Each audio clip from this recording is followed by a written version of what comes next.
Well, where to start? This is a Texas Star 1200 with the CB Distributing fan kit. I don't know where CB Distributing got these kits, but it looks like the old school kit, but it's not the old school kit. The fan thickness. I'm a little interested to see what we've got going on inside of this. My friend Mr. R owns this box, and it's been over here kicking it for a hot little minute, and I've got to get this one buttoned up so I can go jump back on the RO stuff. So, as you guys seen in the previous video, we've started our repair orders. I'm a little bummed. I wish I could have gotten to that last one quicker, but anyhow, that situation's just sad. I can't wait to meet that guy next month. Where that amplifier was going, I'm going to a break there here this next month. So it's a really rough 1200 on the outside. Just looking at the ass end of this thing.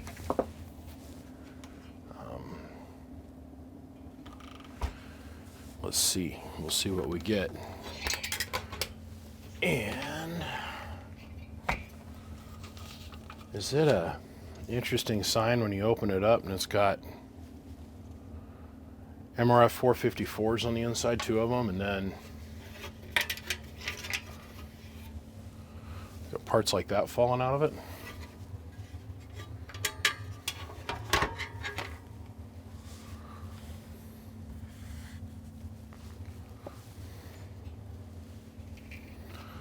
Let's see, what do we got? Oh.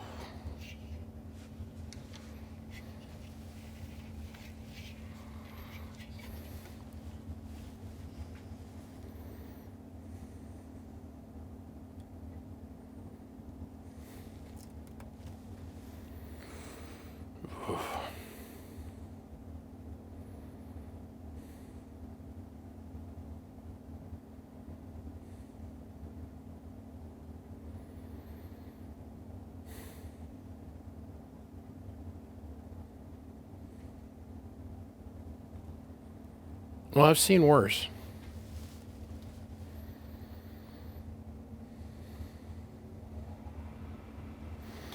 I've seen worse. Not way worse, mind you, but I've seen worse. Okay, now that I've laid my eyes on it, guess what? We call the customer.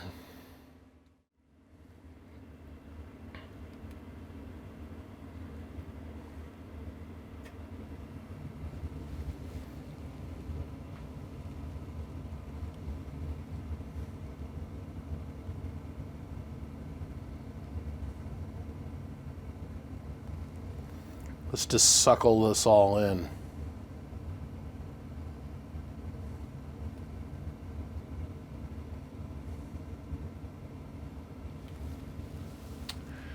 I gotta find out if this guy wants to sink this amount of money into this amp. Like I said, I gotta call the customer, but this has all gotta get changed. All of this needs to be washed. All of this needs to be rebuilt.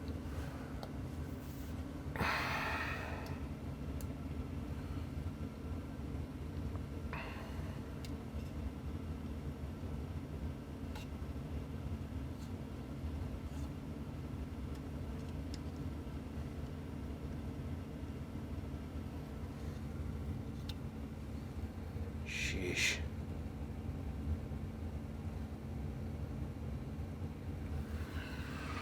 Oh, Lord. Okay. So I called a customer, and he explains to me that he's only in this amp for a couple $100. He goes, I hooked it up and ran okay for a little while, and then it just quit. I'm like, okay, yeah, it sounds normal. These are the cheapest PL259s money can buy, by the way. So he doesn't want to sink a small fortune into getting this thing running. Like, if I do repair this, I'm going to have to do the best I can in very, very, very tight financial constraints here. Let me, let's move you. You're going to be in the way here for me. All right. Let's turn on our peak kit. We're going to get our FLIR on. This output combiner resistor is burnt. This one is missing. And that's what fell out of the amplifier, was this resistor. As we all know, the RF comes in from this connector, goes to the relay, comes out the relay, down this trace, goes to this splitter with this little 2-watt resistor on it. The RF gets split.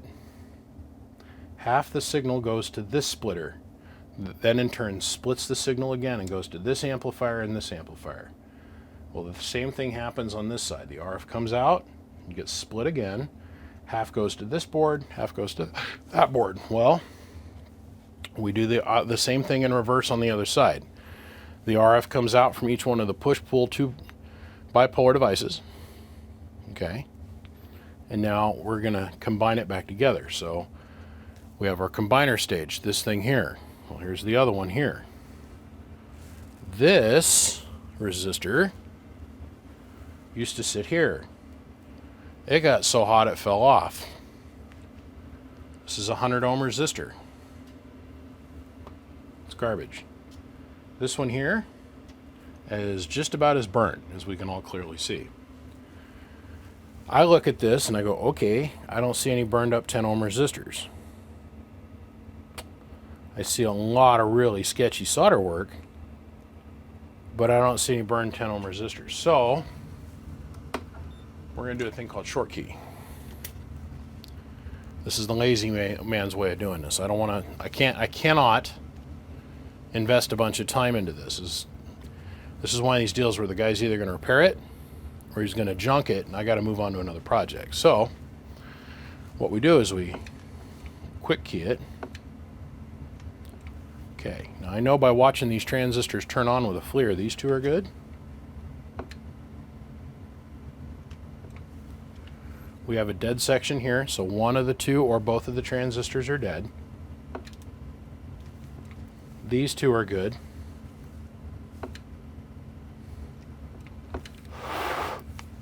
Okay. Now I know just by watching it, this resistor is getting hot. Right here, it's showing me that we got an imbalance here. This resistor is getting hot, which shows me we got an imbalance here. These 4 transistors, these two and these two, are good. There's a problem here and a problem here. Now, sometimes we can get lucky and we'll see which one of the transistors has gone open, because the little 10 ohm resistor will start to get warm. It won't burn, but we'll see it getting warm with the FLIR. Yeah, it's completely dead. Completely dead. So the only way to determine how many dead transistors we have is going to be to rip this section apart and rip this section apart, pull the pills out and check them. That's it. Pull the transistors out. Let's go through it. Oh boy.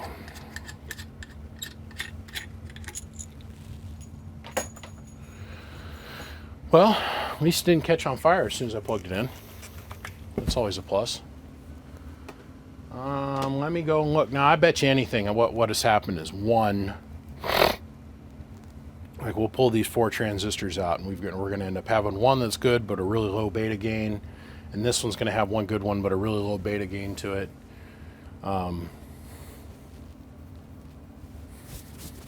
Yeah. Typical Texas Star. It's okay, we have the technology, we can repair this. So on the outside of things it might have 4, on the upside of things it might have 2. Let's pull some pills. Yeah, I've never laid it all on the table before and kind of looked at this. This is kind of impressive. I want to take a picture of this. This represents about 2/3 of my used transistor collection. We're gonna make this the thumbnail for the video. Whoop. Okay. Like I said, there's about 2/3 of it. There's about 300 some transistors here. These are all used. I'm a repair shop, right? To me, these are just parts. And I guess I could scrub through here and make 4 or 5 amplifiers out of these things, and maybe get enough of them to match up. But in your walk through the arc of repairing things, you'll have an amp come in. Let's say like it's an 8-pill, and it's got, you know, 6 dead transistors in it. Well, the 2 that are still good, you put the HFE on them and you throw them in a drawer. Well, in my case, I put them in trays. When I was buying all these trays originally come from RF Parts, and they initially came from Japan, and they had Toshiba's of different variants in them. And instead of throwing out the trays, I'd save the trays and I'd fill them up with my used parts. And then I put those in a box.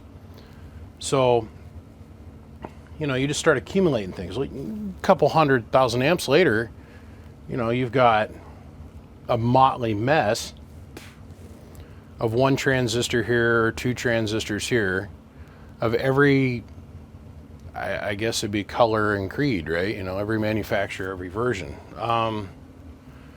Like the hardest one to stay ahead of is the PP100 and the RFP transistors. I mean, or the RFT.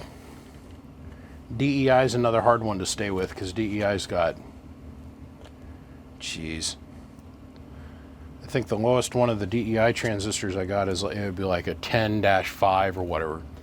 This is a 14.3Q. This is a 14.30.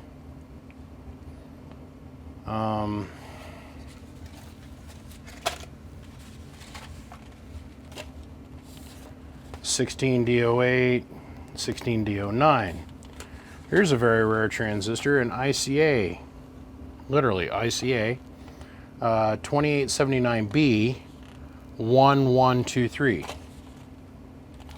Here's a HG 16D08 16 HG 2879 16-1C. Here's a 14.2Q. PP100 RFT PP100 16-HX. Here's a 15-3Q. Here's a 15X-8. There's a 13-3Q. 16X-8. Okay. Here's a DEI 14-1Q. 15-3Q.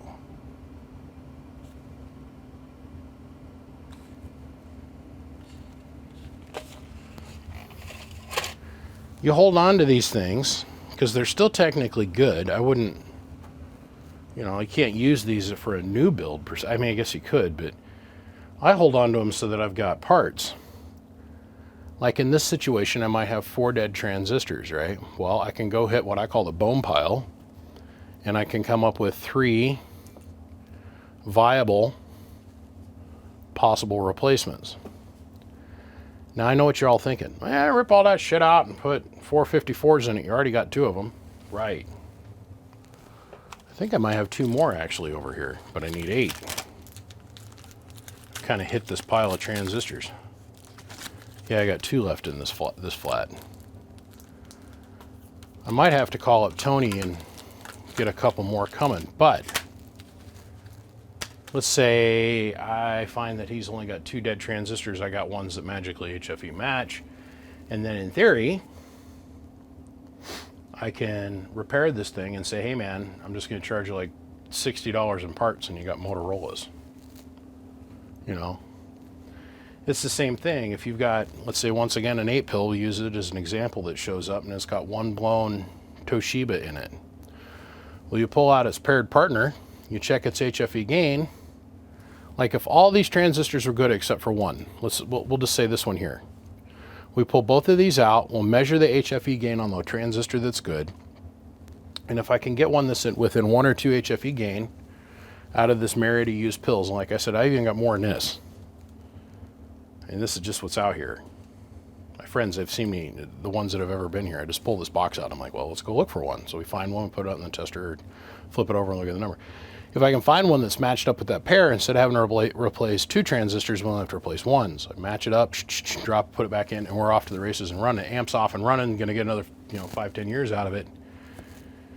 And because it's a used part, I'm not having to charge them the $250 for a new component. I'm charge them 75 or 100, whatever, and get them on down the road.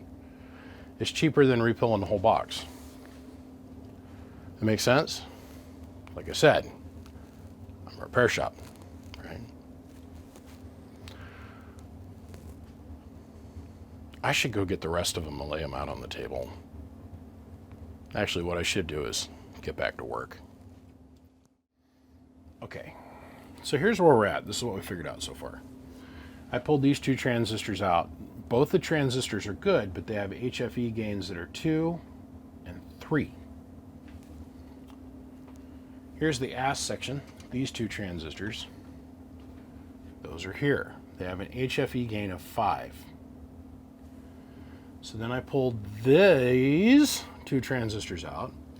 They also have an HFE gain of 3. Transistors are not technically bad, but they are circling the toilet. Like they're right on the edge. I don't know how many more heat cycles they've got left in them.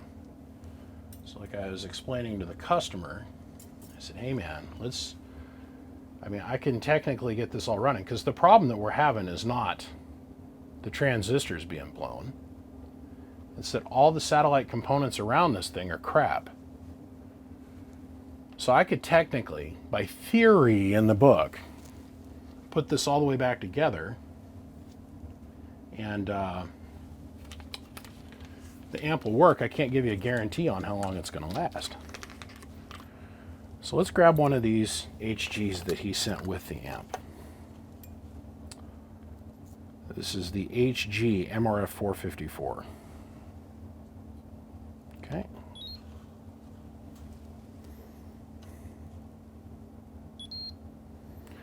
This one, let's try it again. It said the gain on it was 217.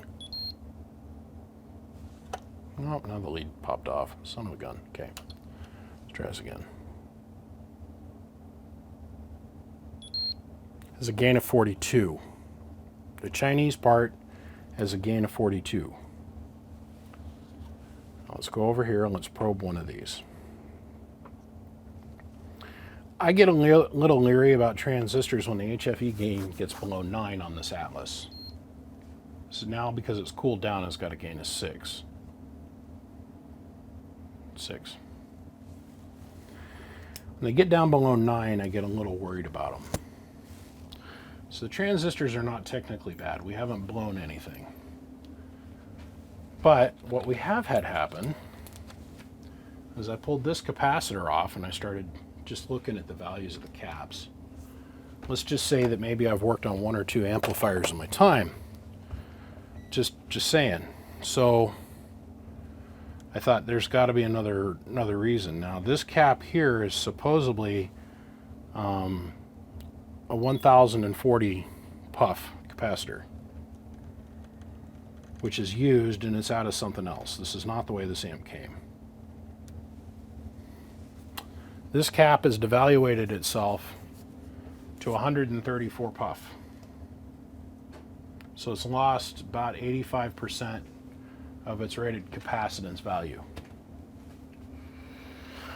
Well, I come over here and I check this capacitor, and almost the same phenomenon has gone on. I just didn't bother to pull it out of the box.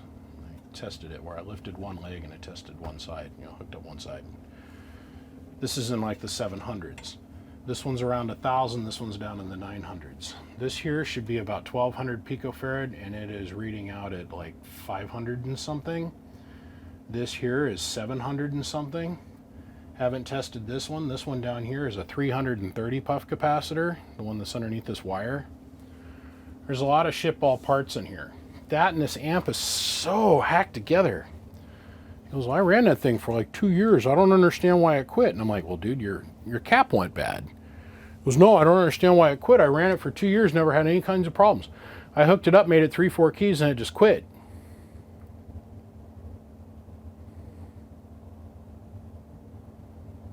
I said, yeah, man, the cap went bad. Yeah, but I'm just trying to get my head wrapped around why it quit. I ran it for so long and it...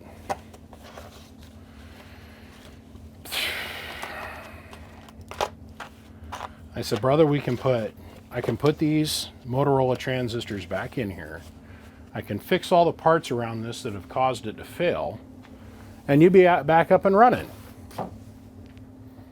I said, I cannot give you any guarantee whatsoever that this thing in its current condition, if I put the transistors back in, I replace this cap, that cap, this cap, that cap, and this cap, it'll technically work.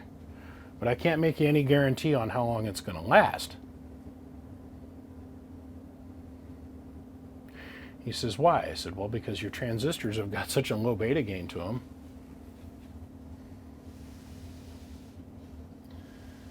This is a relative measurement, the HFE gain.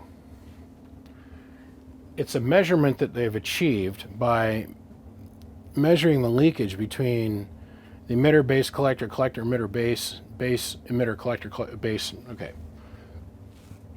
This is a made-up number that has taken a statistical average between this tab to this tab, this tab to this tab, this tab to this tab, this tab to this tab, and its resistance.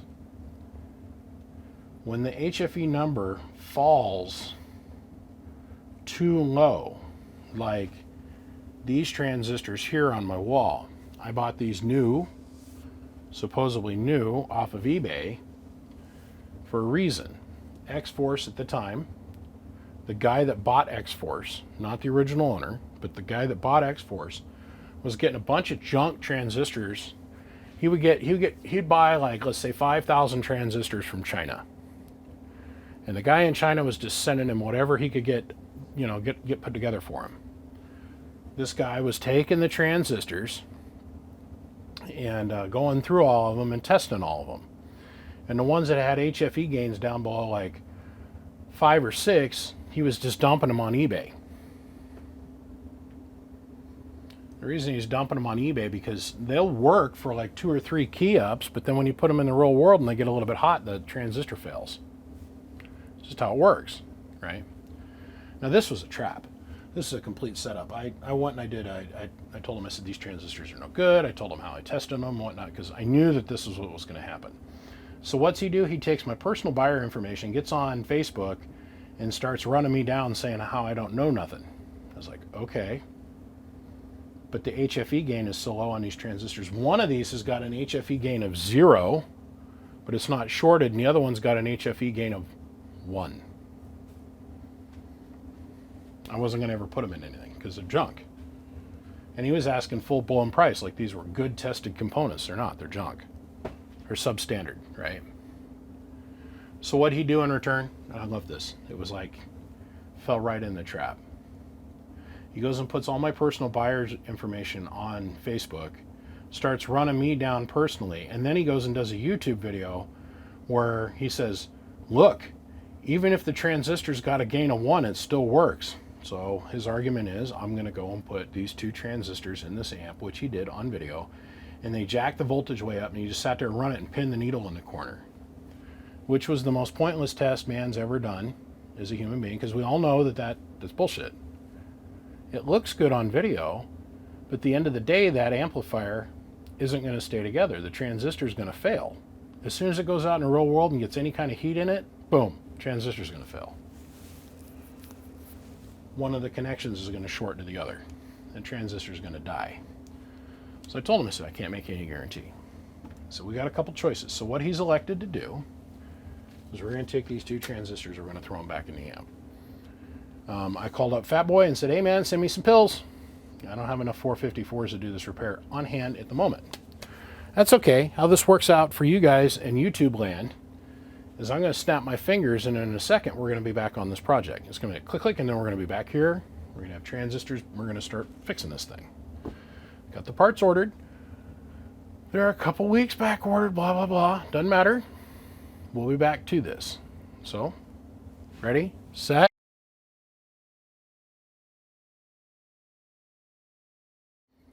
So let me finish my story. He does the transistor amplifier test. Everybody and their brother looked at that test and went, what?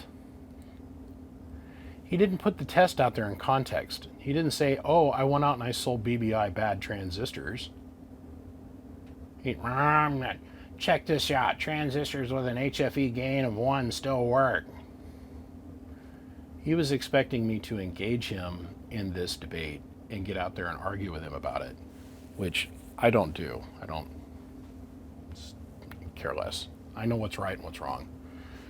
So he put out this pointless video and everybody was sitting there scratching their head going, what in the hell? But then he went and he made this huge argument. Well, then this is what BBI said. And he put all my personal buyer's information out on Facebook. Well, I screenshotted all of that. And I went to eBay and I said, hey, eBay, is this not a violation of the buyer-seller confidentiality agreement? And eBay was like, oh, yes, very much so.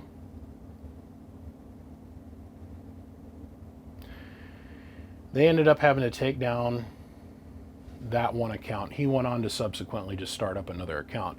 But the sheer convenience of just saying, hey, you know, I bought these parts bad, and then to have it twisted around in something that was just put out there for wrong because somebody wanted attention, and they wanted to be right. Instead of recognizing what they were doing is wrong, and just, okay, we're just giving me a refund. He shot himself in the foot. So he lost all his buyer-seller histories, all of that. The whole account got taken down because he did. What he did is he broke the rules, and he got caught lying. Well, we all seen how that's worked out. Fast forward a couple years, X-Force isn't with us anymore. Now, what does make me happy is to see Carl back building. You know what I mean? So good came from it in the long run. It just took a long time to get there. Okay, that's the end of that story. Ready, set, here we go.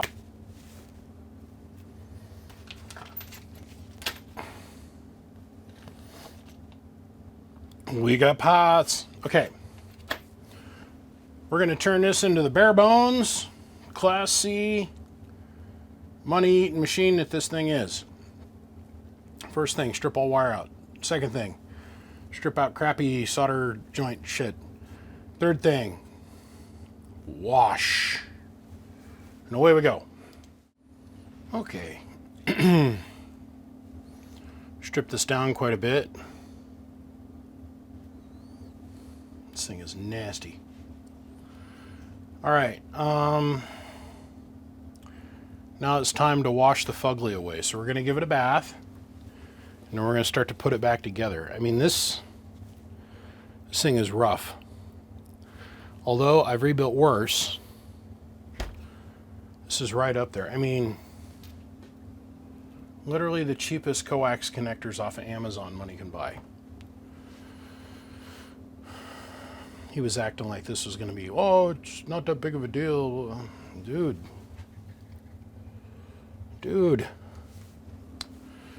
All right, bath time. I'm just going to start by saying I don't know how this box ever worked. I've changed a lot of the wiring in here, especially when it comes to the control side of things. The way they had this wired is they had positive that went over here to the switch. Had 12 volt current coming unfused from back here to the switch. And then they had this little white wire that come over here and hooked up right next to this brown wire. You can rewind the video and find out. This here, they had hooked up to this trace here. This needs to go to ground. So the whole keying circuit they had bypassed completely for some reason. I don't understand.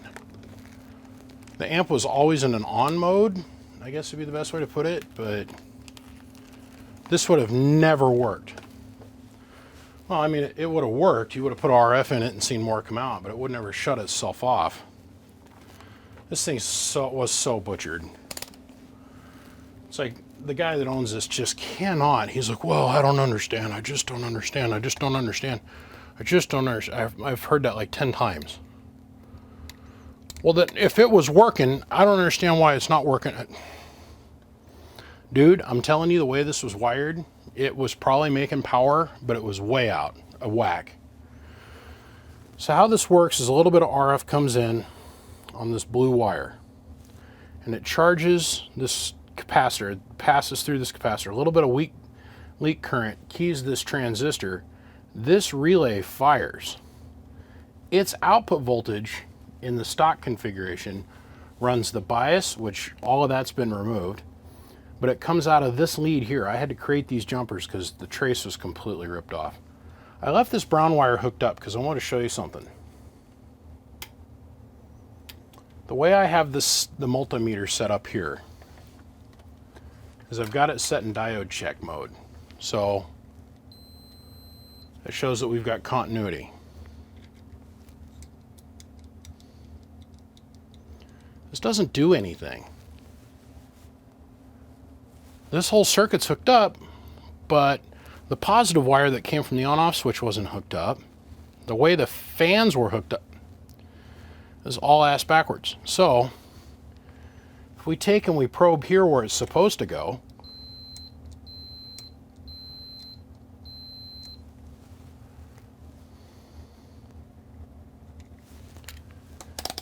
I had to add this black wire that comes from the on-off switch over to here. So when we flip the switch on and off, what happens is a little bit of 12 volt schmoo comes in from this fuse holder. Now we're going to bring our 4 gauge in, we're going to sneak it underneath, loop it back out, and then we're going to run our 4 gauge out to each one of the, or 12 gauge out to each one of the boards.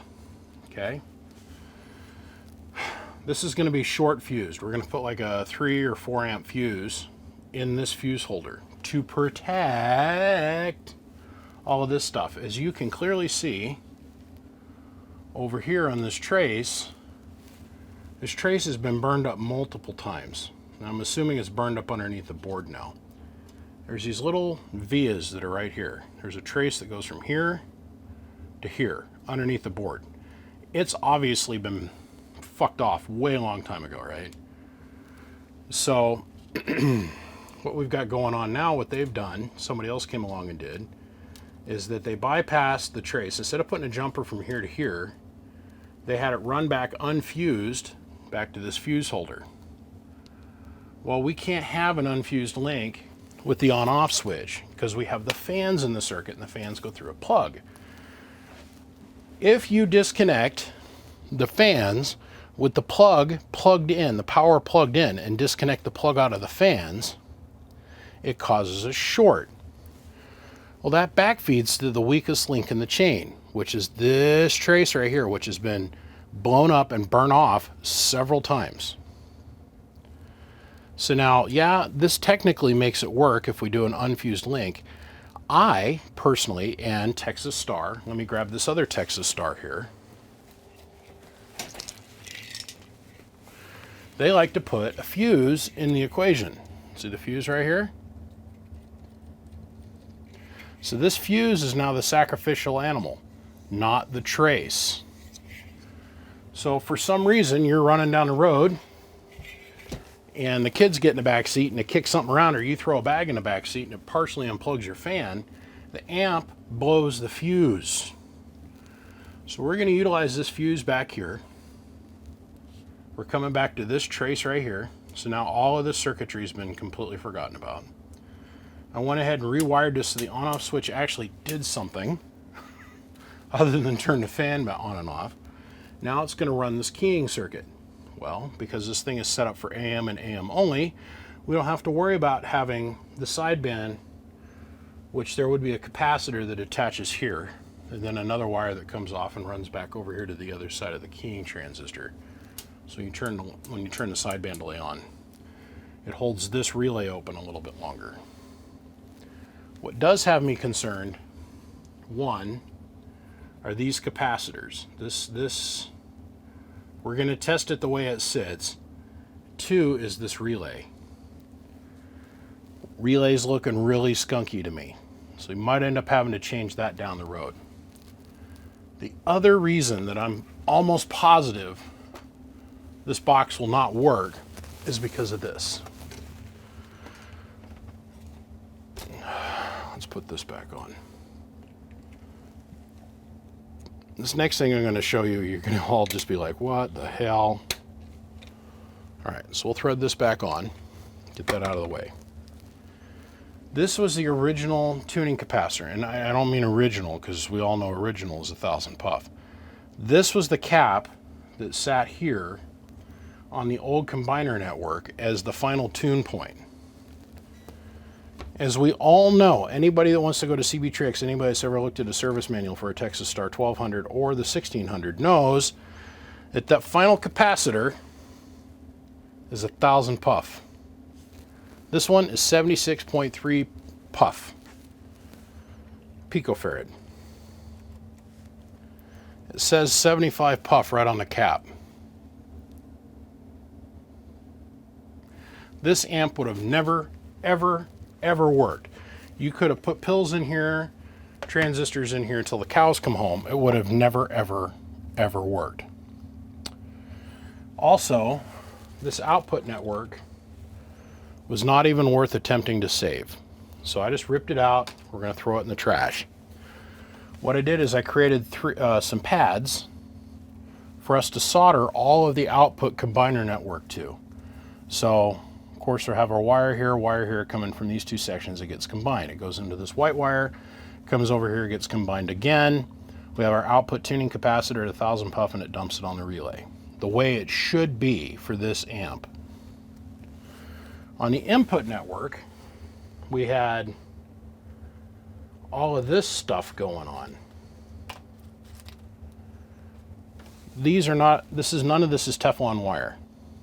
I don't know what the material make of this is. I don't know if it's 63, 43, 47, don't know. So instead of me trying to work around that garbage that was floating around in here loose, and if these wires get warm, they just melt because they're made of PVC insulation. The other thing that the owner has a hard time, and I think he's got it now after our conversation this evening, is I can't just simply go put pills in it and leave all of this other mess in here and go, oh yeah, it's good to go, and put my sticker on it of approval. I spend all this time, we put all these parts in here, knowing that there's all these problems that are wrong with the box. I can't send it out of here going, well, it's going to work for a week, who cares? That's the fastest way to get yourself in trouble as an amp builder, is to do what I call a half-assed repair. Do the minimal amount and send it out. I have stripped this thing all the way down. I've checked every wire. And boy howdy, am I glad that I did. These caps here,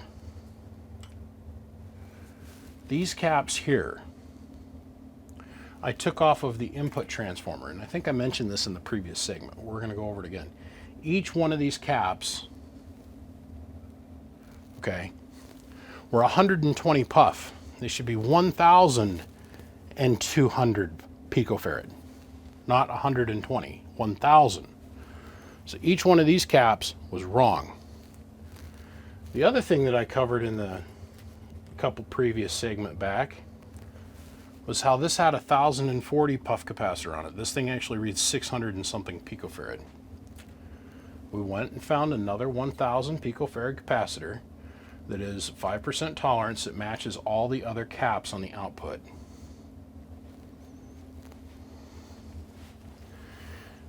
These caps that are here, they're supposed to be 330 picofarad, and you have to put them in there to make the transformer operate properly for the transistor.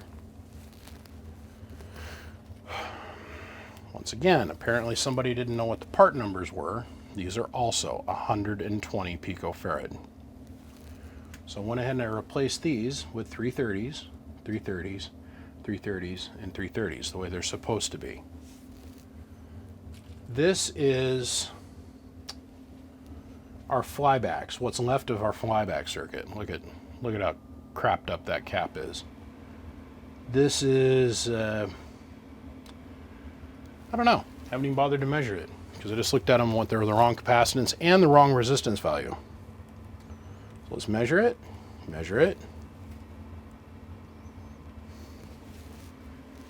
These are 5 nanofarads. It's the wrong valued cap.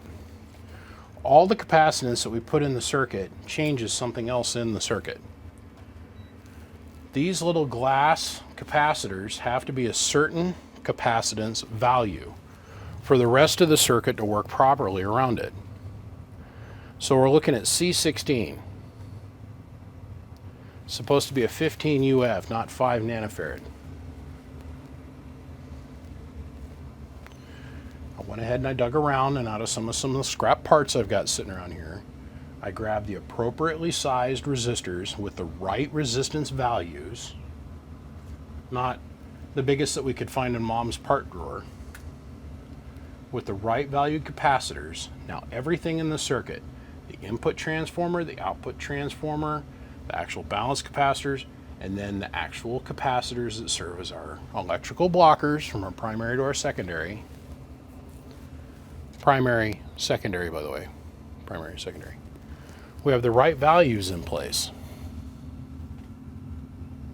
Unbelievable. Everything was wrong on this box. Everything. Okay. Now, I took that junky ass wire that went to this wannabe district. Look at this. This is our 12 volt bus that was hooked up back here. Are you effing kidding me? I pulled all that junk wire out, threw it in the trash. What I did do is I saved the Anderson clips. Anderson clip. And we're going to hook you back up with the same style of power wire. This hole that was in the back was so jank. They had this broken grommet stuffed in the hole. Our power wires going through here unfused back to the battery, right? With a zip tie holding this in place. Coming out of the back of the cabinet. We're going to put 4 gauge back in here. We're going to bring the 4 gauge up to here. We're going to solder it in its place where it needs to go right there. And I scratched the hell out of my arm at some point today. We're going to hook our ground back up where it needs to go. Here. We're going to bring our other piece of 4 gauge in. We're going to loop it back, and we're going to tie it cleanly and with a good solder joint directly to this bus bar. And then from this bus bar, we're going to run a wire off here, a wire off to here, another wire off to here, and another wire off to here. And I have a feeling, I have a sneaking suspicion that short of some other shit that might be underneath the board, or some solder that is dripped through from the 75,000 times this box has been rebuilt, that when I put power to this, it will maybe work, short of the relay being effed off or these caps being in line. Once again, let's grab our reference. I don't see any caps here. By the way, I got to go through this amp, and it's going to be up for sale here pretty quick. This has also got a full-blown fan kit on it, and it's in mint pristine condition. We'll come back to that in another video. Now we're going to put some pretty red wire in here, and we're going to put everything in zip ties and make it look all pretty. I'm not going to bother hand tying this. This box is like, I've had to deal with burnt traces that are peeling up. This box has been burned up way too many times. And really, this is just kind of like, my friend owns this thing, I want to help hook him up. But this amp would have been a candidate for something that I probably would not have repaired. But he really wants to get this fixed. So I'm going to do him a solid, because he's my friend. He's done a lot of business with me. I respect the man, so I'm going to do him a solid. And hopefully everything works out okay. Like, I'm talking on the level that these caps have been changed out so many times that the traces on the top of the input transformers at the top are gone. There's some real Tom trickery that had to go on to make this work. Some of these you'll see where I've taken a wire, snuck it down, hit the trace pad down here, hooked it onto the trace on the side of the transformer, and then had to hook it over to the top to get enough surface area for me to solder these caps on and make sure that the transformer actually stays stuck to the board. This box has been blown up a lot. This is not the worst one I have ever seen, but this is in the top 5 by far. Just from the sheer amount of times this has been rebuilt and some hack-whack tomfuckery went on the inside of this thing, pardon my language once again, to where somebody with a soldering iron thought they knew what they were doing and they should never have touched it. This is just mind-bending to me. That somebody would put this crap together and think that this was good.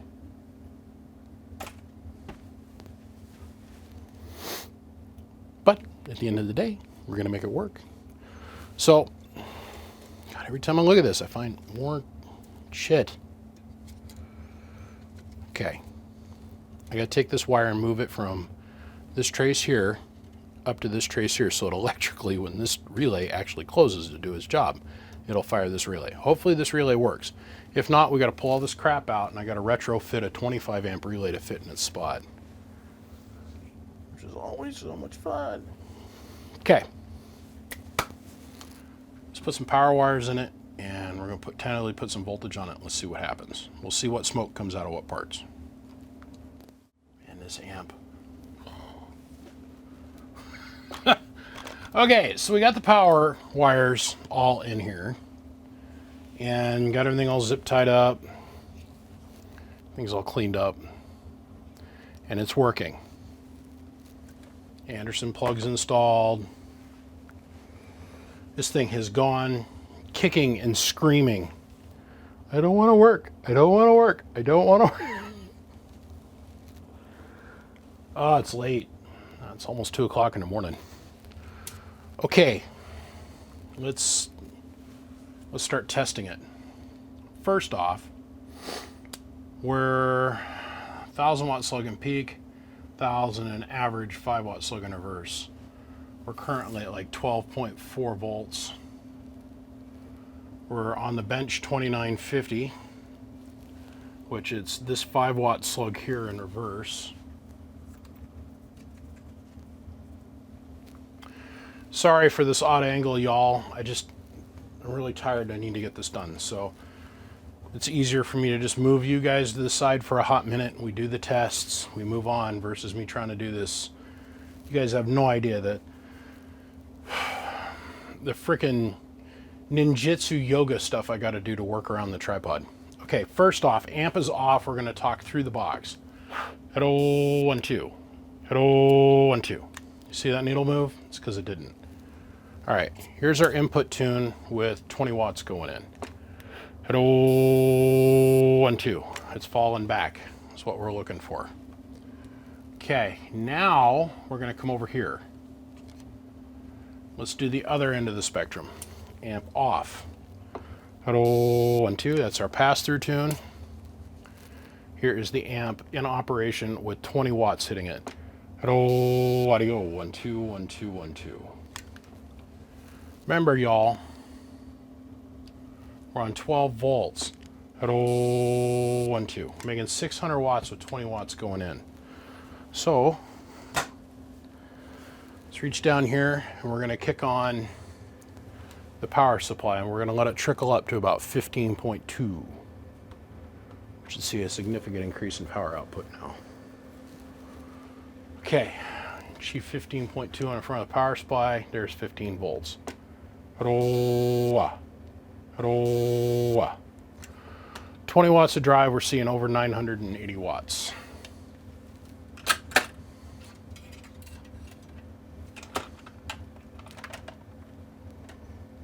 I don't want to work. You keep saying it to me, I can hear it.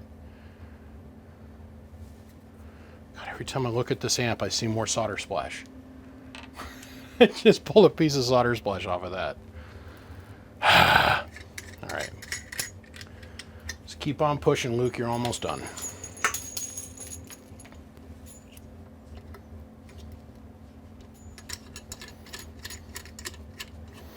Okay, so now we're going to switch over to the derail 955.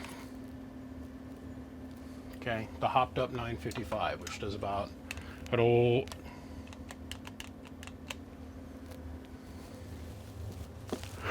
Hello, hello. Oh man.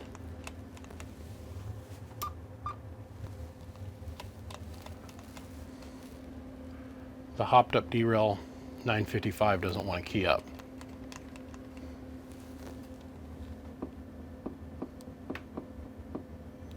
Hello. Well, key up if I hold the mic cord like that. Yeah, see. Hello, 1, 2. Hello, 1, 2. Okay. That thing's got to come down off the bench. There's a plug that's behind the mic jack that gets dirty from me constantly yarding down on it, right? Okay, so hello, 1, 2. About 120 watts peak going in. Hello. Easily over 1,000. Remember, this amp is designed to make 1,200 watts. At least it was when it was initially put together. Who God knows what it's going to do now. Hello. Okay, I'll take that as a win. 13 and some change, 14 and some change. Hello, 1, 2, 1, 2. The input tune is not that bad. Let's bring you guys back square so you can read the meter like I'm reading it. Because believe it or not, perspective matters. Okay, 1,000 watts right here in the middle, between the 40 and the 60. Next big hash mark is 1,200. The next one there between the 60 and the 80 is 14. Hello, 1, 2, 1, 2. Seeing 1380 and some change. What are we pulling out of this thing at amperage? Hello, 1, 2. 50 watts, or 50 amps, so over 100 peak, that would be 115 amps load. Remember, RMS reading meter. It's the only way that those numbers make sense. So, needless to say, we have beat the dragon into submission. Oh yeah, I gotta show you input tune. Okay, so we're gonna try and capture this in one key. If you need to look at this again, I suggest you rewind a video. It's a 5-watt slug in reverse. We're looking at this bridge right here. Hello, 1, 2. I'm afraid to try and tune this. Oh, now it's going to key for a second. Hello,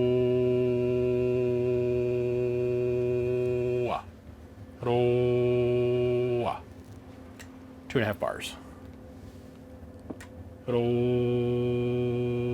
1, 2, 1, 2. I call it a win. But what were you tuning, BBI?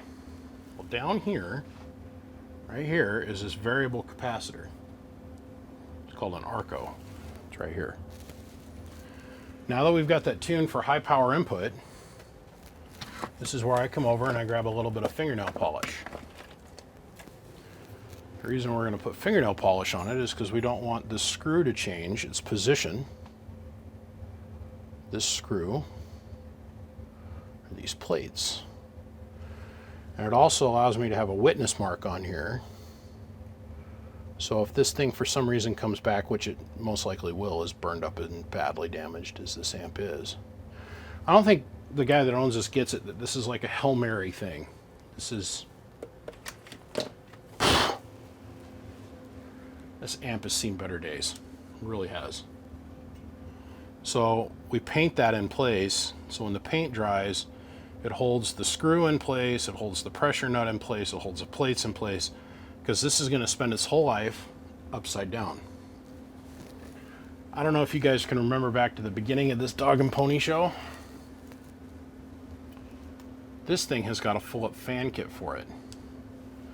So all this roached out, broken, bent up cabinet stuff is going to get covered up by a beautiful mint fan kit, which is right here.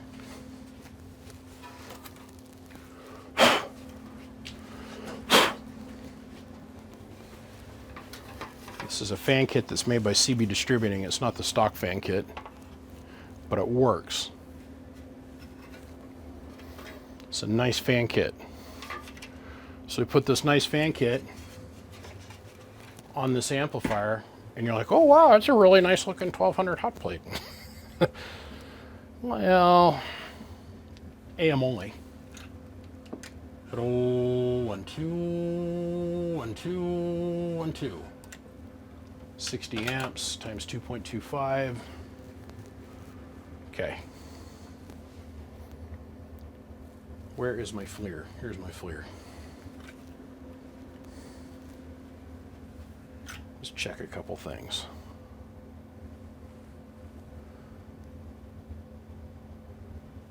Wow, that electrolytic is really warm. 73 degrees. 75 degrees. Hello, 1, 2. Balance resistors aren't even getting warm. Hello, 1, 2. That's a good sign. Hello, 1, 2. You're seeing these hot, what look like hot images in this thing. This flyback here, which shows up incredibly hot, is 90 degrees. Our ambient air temperature is 67, so 30 degrees of variance, not that big a deal. The main thing we're looking for is heat here and heat here and heat here. We don't have heat anywhere in those compartments. Everything else working a little bit, but that's okay. We got a fan kit putting positive pressure on all the parts. Should have bid this job higher. Every single thing on this damn thing has been broken, including the clips that hold the case on. Flipping stripped. So, crush nuts, a little bit of drill, a little bit of squeeze action, and shit's working. Okay. I don't know if it's because I'm so tired, but I'm really grateful that I'm done. I hope. I hope.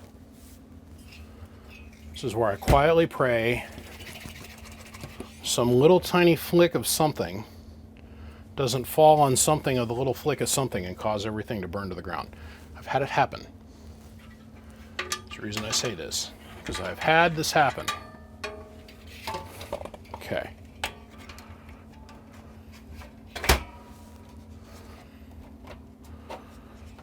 That goes there. We line that up with that. Okay. Now, take this,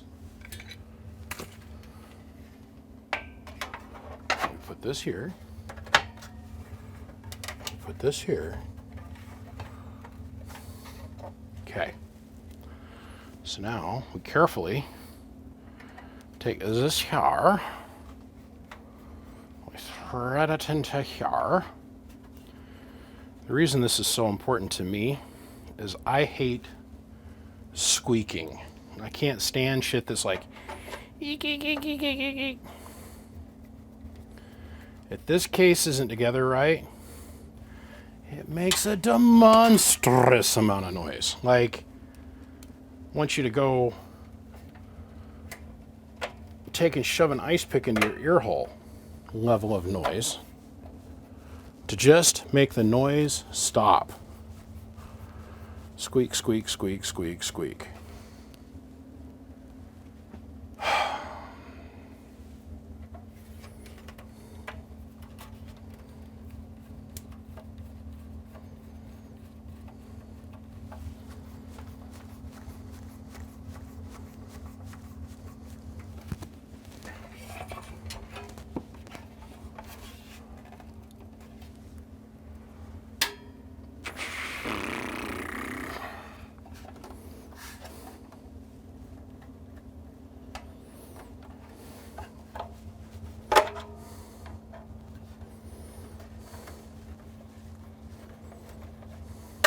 Nope. Okay.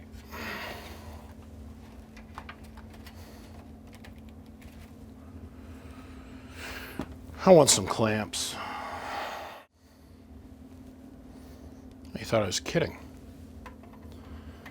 I don't believe that this 1200 is the right, this case is the right case for this 1200. What do you mean, BBI? This is an old 1200, yo. Like, silly old. And the cabinet has been tweaked so many times, I am willing to accept the argument that possibly, just possibly, the cabinet is not perfectly square. I think that that would be a fair statement, fair assumption to make at this point.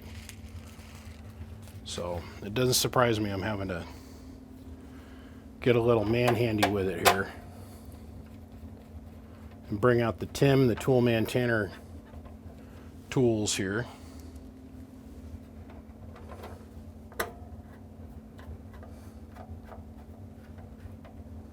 I'm going to win this argument. That's how I feel about this situation, is it is an argument. Okay.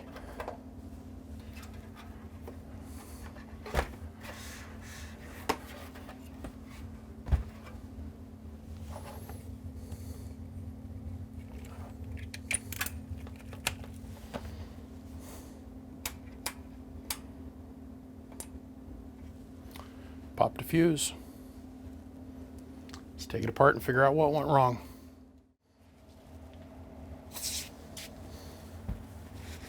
Pinched a wire.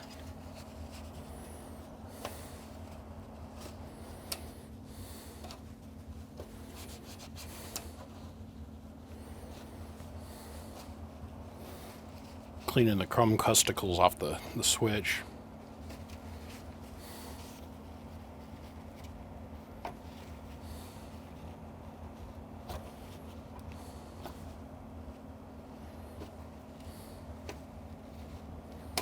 Yeah, I fixed it so the light turns on.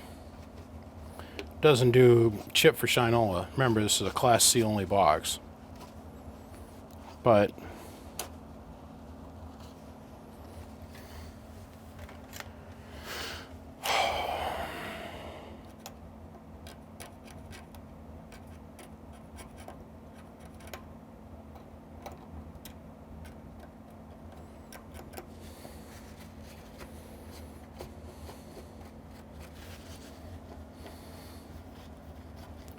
sorry, I was raised. If you're going to do something, do it all the way and do it to the best of your ability.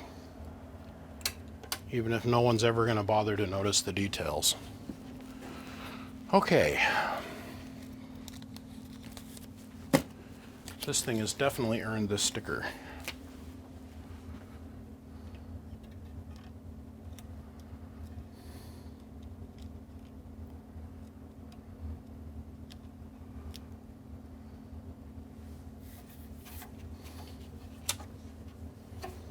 Done. Man.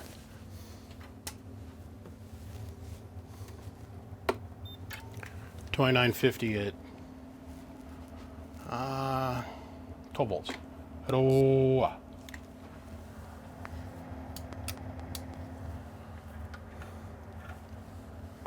Hello, audio. Hello, audio. Hello, audio. And our input tune is up through the roof. Guess what? Get to take it apart one more time. Hello, audio, 1, 2.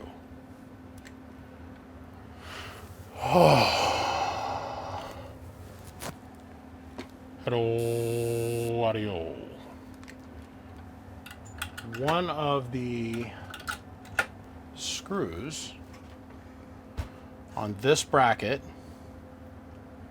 was making contact with the splitter that I had installed, and I did not,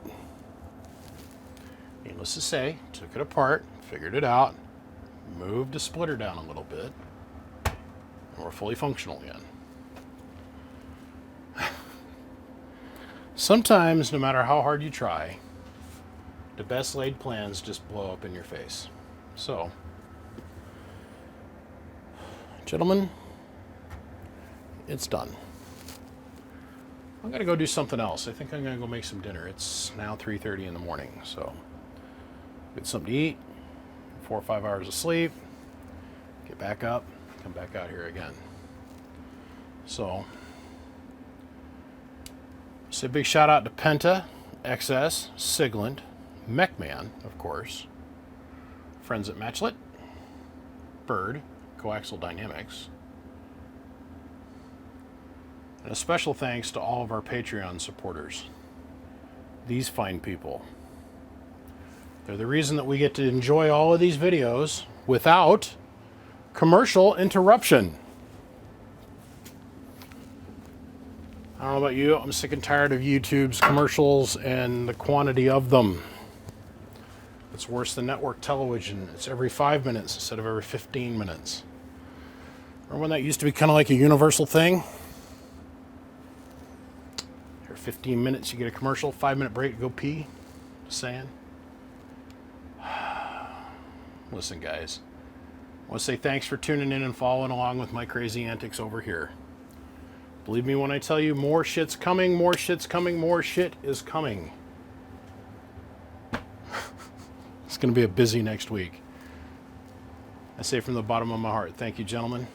I appreciate every single one of you. On to the next one. Click.